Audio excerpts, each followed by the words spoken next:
is Catwalk, and it is on page, get to it, 10. So you want to make sure when you're playing this, again, that your wrist is straight, that your fingers are curled, that you're always playing on the tips of your fingers. And you want to make sure from the get-go that you're playing with a metronome. The reason being is so that later on, when you implement the metronome, it's not, it doesn't feel so weird, it doesn't feel different. It's just something that it's always been ingrained in you from the first lesson. So if you set it at about 60 beats per minute, that's about where you want to play when you're learning. Again, you could learn the song, practice the notes once or twice first and then use the metronome, or you could use it just straight from the start. But always, every time you practice, from your very first lesson, play with the metronome. It's really important. So you want to start on middle C, this one. Here you can see you've got 4 notes at a time, and then you've got a bar.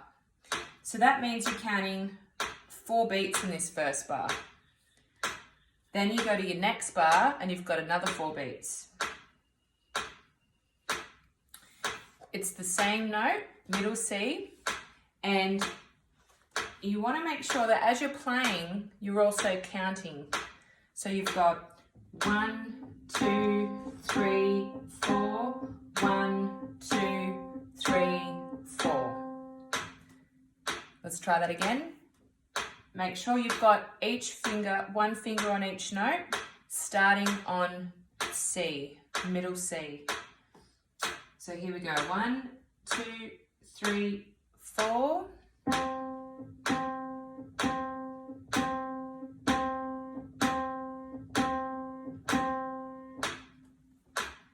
Wonderful. So just as a recap, whenever you see the note just below this staff, they call this a staff with the treble clef here. Whenever you see that note just hanging below there on a ledger line, which is a line that's drawn in, that's middle C. So we have the same for number 2, 4, 4 cats, and this time you can see that it goes for twice as long. So you're playing the same thing twice over. 1, 2, 3, 4.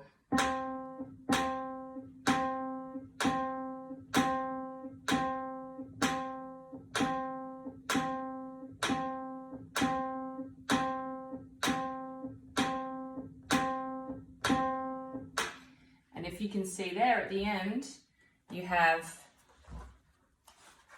a double bar line, which means that's the end of the piece.